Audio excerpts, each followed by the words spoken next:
Joe in real life. Squat every day, 119. I got my Pokemon cup. I don't know what I'm doing today. I got no idea. I got to work at 10 a.m., so I only have a little bit of time. I'm going to get a squat in, get a little lift in, get a stretch in, and get out of here. I got no plan. We'll discover it together. Let's discover it together. Cheers. Stay tuned. So some of you that have been following for a minute know that over the last couple weeks I've gotten a lot more followers. It's still a very modest YouTube channel, but I've gotten a lot more attention. And with it has come a small amount of criticism. Overall, people have been really, really positive and really supportive. And that's awesome.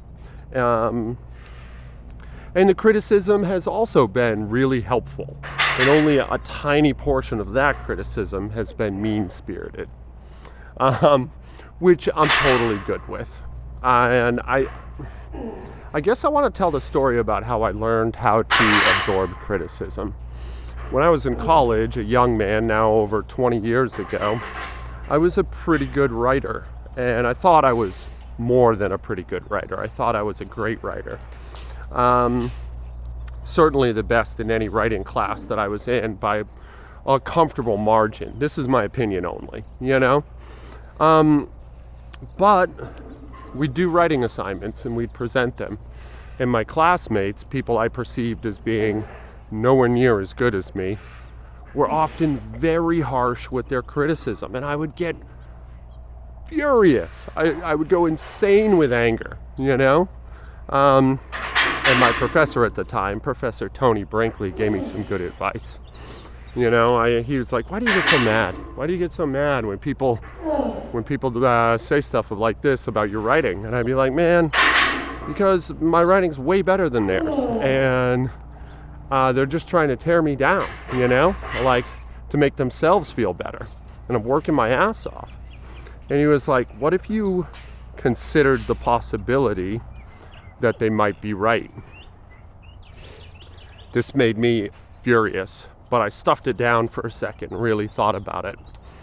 And I was like, "So what you're saying is that they're not trying to tear me down, that they're trying to help me, and that I'm being a brat, basically." And he was like, "No, you're not getting me at all. Like, they are trying to tear you down." Absolutely. But pretend. What if you pretend that they're right? Will you be able to find some truth in what they're saying? Like, both ideas can be true, you know? That blew my mind. It opened me up to the possibilities. And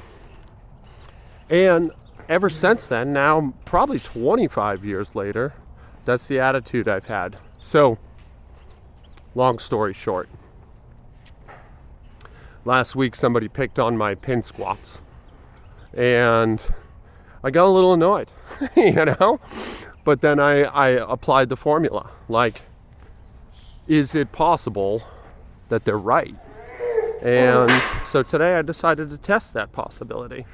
And these are still high pins. Probably that person will write back and say they're too high still.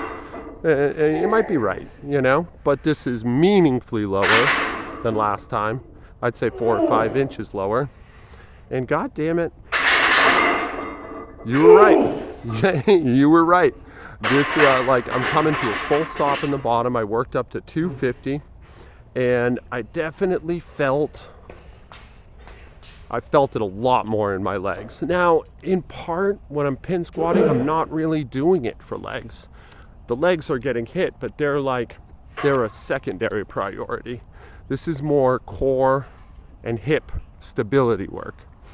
But this is, I think I had it set to 12 notches down, and this is 15 notches down.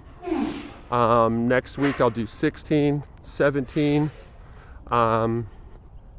Continuing to try with 250, down and up. Getting my foot position correct, getting my breathing and bracing correct, and really practicing having heavier weight on my back and coming to a full stop. You were right. It worked great, and I love it. And yeah, that's really all I want to say today. I don't know what else. I don't know where else to go with this. The next thing I do is just a little yoga move. I'm forgetting the Sanskrit right now. I'm a little stressed, but just a one leg, extending the other leg out front, grabbing the big toe, and lowering into a pistol squat. As you can see, my balance is terrible. This is right after squats, so I'm as wobbly as a newborn deer. And yeah, just goofing off. These are bonus features, What are you gonna do? Yeah. And it was really fun. I got a good stretch in today. I'm working on my sequence for next week. Next week's sequence, I'm just gonna add 3 or 4 postures. And it's gonna be the same sequence, but we're gonna add a little more heat. And yeah, if you're following along with that, hopefully you're enjoying. And if you're not interested in following along, but you find this material later, don't worry about it. That's the great advantage of YouTube. You can pick it up whenever you want. This is Joe in real life. I love you guys. Be good to each other, okay?